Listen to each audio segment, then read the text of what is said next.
ఇది మొత్తం 725 మీటర్ల పొడవుతో అలాగే నదీ ఉపరితలం నుంచి చినాబ్ రివర్ అని అంటున్నాం కదా, ఈ నదీ ఉపరితలం నుంచి 196 మీటర్ల ఎత్తులో నిర్మించబడినటువంటి మొదటి కేబుల్ స్టేడ్ రైల్వే వంతెనగా మనం గుర్తుంచుకోవాలి. ఇది చాలా ఇంపార్టెంట్. ఈ పాయింట్ ఆఫ్ వ్యూలో ఎగ్జామినేషన్ లో మనల్ని క్వశ్చన్ అడుగుతారు. ఓకే, సో ఇలా ఈ రైల్ లింక్ కి సంబంధించి ఉదంపూర్ శ్రీనగర్ బారాముల్లాకి సంబంధించిన రైల్ లింక్ లో ఇది అత్యంత కీలకమైనటువంటి రైల్వే వంతెన, అంజీ రైల్వే వంతెన అని చెప్పేసి మనం గుర్తుంచుకోవాల్సి ఉంటది. ఇంపార్టెంట్, ఇది గుర్తుంచుకోండి. ఇక మొత్తం ఈ బ్రిడ్జ్ అనేది కేబుల్స్ ద్వారా డిజైన్ చేయబడినటువంటి బ్రిడ్జ్ గా గుర్తుంచుకోవాలి. మొత్తం కంప్లీట్ గా కేబుల్స్ ద్వారా డిజైన్ చేయబడినటువంటి బ్రిడ్జ్.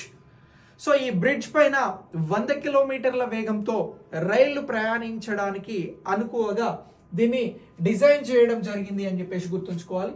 ఇలా ఈ బ్రిడ్జ్ కి సంబంధించి 96 హై స్ట్రెంగ్త్ కేబుల్స్ తో, ఇలా 96 హై స్ట్రెంగ్త్ కేబుల్స్ తో ఈ బ్రిడ్జ్ నిర్మాణం అనేది చేపట్టారు అనేటువంటి అంశాన్ని గుర్తుంచుకోవాలి.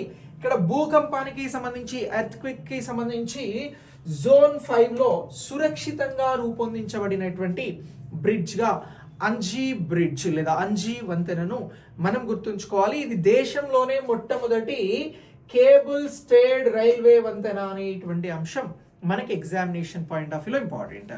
ఇది ఎన్ని మీటర్ల పొడవుతో ఉంటది అని అంటే 725 మీటర్లు. ఈ మొత్తం పొడవు వచ్చి 725 మీటర్లు అని అంటున్నాం. ఇక ఈ బ్రిడ్జ్ కి సంబంధించి నదీ ఉపరితలం పైన దీని పొడవు ఎంత అని అంటే మనం 196 మీటర్లు అని అంటున్నాం. ఇలా దీన్ని గుర్తుంచుకోండి. Very very important. ఈ పాయింట్ ఆఫ్ వ్యూలో ఎగ్జామినేషన్ లో బిట్ అడుగుతాం.